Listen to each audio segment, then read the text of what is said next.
Hello guys, आप सबका स्वागत है फैंटास्टिक स्टॉक मार्केट में। तो आज अपनी मार्केट थोड़ा सा गैप अप ओपन हुई थी और हम लोगों ने आपको सिंपली बता दिया था टेलीग्राम में कि गैप अप चेज़ मत करना। और आप देख भी सकते हैं कि अगर आप लोगों ने गैप अप चेज़ करने की कोशिश की होती तो आपका सारा प्रीमियम मुड़ जाता और मार्केट जो है डाउन आ गई थी अच्छा खासा। तो हमने आप लोगों को मना क्यों किया था गैप अप चेज़ करने के लिए? इसलिए ही मना किया था भैया, क्योंकि आप देख सकते हैं कि अच्छा खासा मोमेंटम प्रीवियस डे में पहले ही हो चुका था। उसके बाद जो है यहाँ मार्केट रेजिस्टेंस के पास ओपन हो रही थी। ठीक है, रेजिस्टेंस के पास अगर मार्केट ओपन हो रही होती है तो आप लोगों को ऐसा नहीं करना होता कि खुलते ही बाय कर लो, खासकर एक्सपायरी डे में। एक्सपायरी डे में अगर आपको प्रीवियस डे में अच्छा खासा मूव मिल चुका है तो हमेशा यही होता है कि मार्केट थोड़ा सा पॉज लेती है, उसके बाद डिसाइड करती है कि उसे कहाँ जाना है कहाँ नहीं। तो मार्केट ने यहाँ पर पॉज लिया और मार्केट ने यहाँ पर रेजिस्ट किया और रेजिस्ट करने के बाद इसने एक छोटा सा एम पैटर्न टाइप बनाया और इसका जैसे ही ब्रेक डाउन किया 18,100 के लेवल पे तो एक अच्छा खासा फॉल आया। अब यहाँ पर एक पिवट रेजिस्टेंस भी था, अगर आप डेली टाइम फ्रेम में देखें तो वो भी आप यूज़ कीजिए, काफ़ी ज़्यादा फ़ायदेमंद रहता है। तो यहाँ पर एक अच्छा फॉल देखने को मिला। हम लोगों ने आपको बता दिया था, एक छोटा सा ट्रेड दिया था कि जब निफ्टी 18,070 के ऊपर निकलेगी तो एक अच्छा बाउंस मिल सकता है और लगभग 100 तक मिल भी गया था। निफ्टी में 30 ही पॉइंट का मिला, बैंक निफ्टी में अच्छा मिला था। अब निफ्टी का क्या करें, निफ्टी ज़्यादा मूव भी नहीं करती है। और ख़ासकर ये भी था भाइयों, जो रिलायंस था, रिलायंस ये देखा आप देख सकते हैं रिलायंस नेगेटिव में बंद हो गया। नेगेटिव में जब हमने आप लोगों से बात करी थी रिलायंस की तो रिलायंस पॉजिटिव था और आप देख सकते हैं तो रिलायंस नेगेटिव बंद हो गया। तो ये भाइयों आप देखें तो रिलायंस लगातार 3 दिन से अच्छा खासा अप जा रहा है। आज तीसरा दिन था आपका।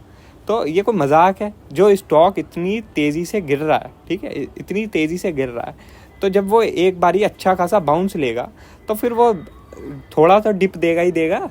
तो आज तीसरा दिन था इसका अच्छा खासा अप मूव का, तो आज हाई चांस था कि भैया रिलायंस एक डिप दे।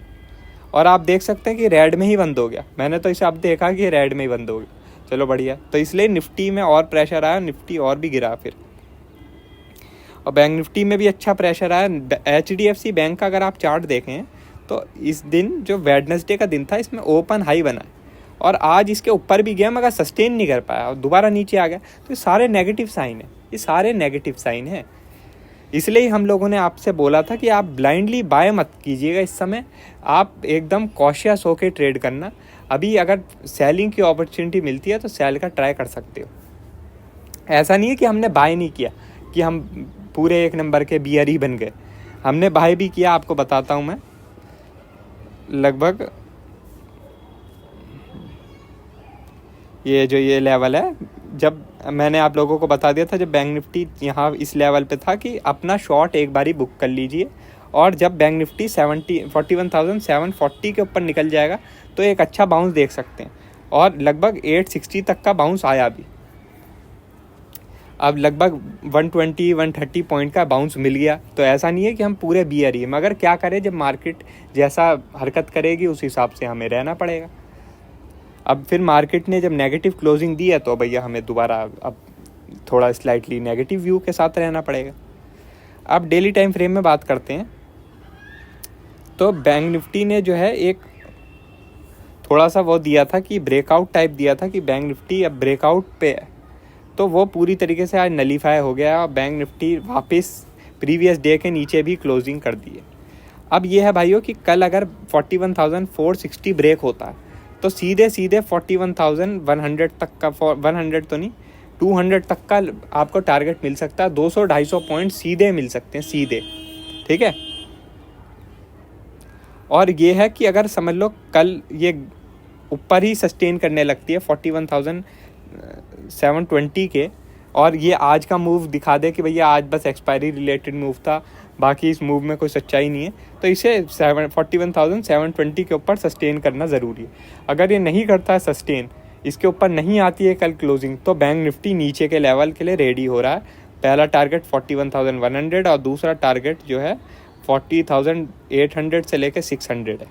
ठीक है, और निफ्टी की बात करते हैं तो निफ्टी अभी भी इतना बुरा नहीं है। निफ्टी के पास एक बहुत स्ट्रॉन्ग सपोर्ट है 17,960 का, क्योंकि ये जो बजट डे का हाई था अब ये सपोर्ट की तरह काम करेगा। निफ्टी की जान निकल गई थी इस लेवल को ब्रेक करने में और बहुत मुश्किल से निफ्टी ने इस लेवल को ब्रेक किया था, तो अब ये लेवल सपोर्ट की तरह काम करेगा। मगर अगर इसके नीचे कल क्लोजिंग आ जाती है तो निफ्टी तैयार हो जाए अच्छा खासा फॉल दिखाने के लिए। मिनिमम 17,780 के पहला, और जो दूसरा है वो 650, उसके बाद फिर हम और बात करेंगे, पहले इतना तो आ जाए, ठीक है। बाकी ये कल अगर समझ लो यहाँ पर आता है और यहाँ से बाउंस बैक दिखाता है तो फिर ये जो आपको नेगेटिविटी दिखी है ये इतना भी कुछ नेगेटिव नहीं रहेगा, यहाँ से वापस बाउंस बैक भी आ सकता है और 18,160 का लेवल भी आ सकता है, ठीक है। क्योंकि अभी रिलायंस भी जैसे आज नेगेटिव हुआ है, मगर रिलायंस ऐसा नहीं हुआ है कि पूरी तरीके से रिलायंस कमज़ोर हो गया। आज जो है एक नेगेटिव आई है कैंडल, मगर रिलायंस में एक जो सपोर्ट है वो 2380 के आसपास है। खैर अभी काफ़ी दूर है ये सपोर्ट, मगर अगर इस लेवल के आसपास आएगा रिलायंस तो यहाँ से दोबारा बाउंस बैक भी आ सकता है, ठीक है। तो उसके लिए भी रेडी रहना है। बाकी इस समय यूएस फ्यूचर डाउन है और एसजीएक्स भी डाउन है। अब देखते हैं आज यूएस मार्केट कैसा करती है। वैसे तो यूएस मार्केट को अब कोई न्यूज़ व्यूज़ से फ़र्क पड़ता नहीं है। हम लोगों ने इतनी बढ़िया तरीके से प्रिडिक्शन करी थी इन्फ्लेशन डाटा की, रिटेल सेल्स डाटा की, सब कुछ की, मगर यूएस मार्केट ने सबको नलीफाई करके अपना अलग ही धुन में चली। तो इसने यही बता दिया कि तुम डाटा देखते रहो, मैं अपना ही अलग गेम खेलूँगी। चल कोई नहीं, खेल भाई यूएस मार्केट जैसा तुझे खेलना है। अब आज आप यूरोप को देखें तो एक डबल टॉप का फॉर्मेशन दिखेगा आपको यूरोप में, और मुझे ऐसा लगता है कि यूरोप एक अच्छा खासा फॉल के लिए अब रेडी हो रहा है, ठीक है।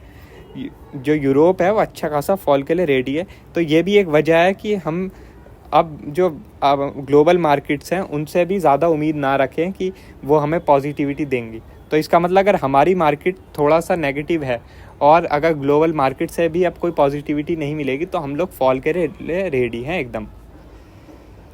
मगर ये इस फॉल अगर आना होगा तो भाई विक्स इंक्रीज़ होगा। अगर विक्स इंक्रीज़ नहीं होगा, कल आपको विक्स लाल में दिखेगा तो आपको ज़्यादा नेगेटिव नहीं होना है। फिर अगर कोई फॉल भी आएगा ना तो वो एंड ऑफ द डे में रिकवर हो जाएगा, ठीक है।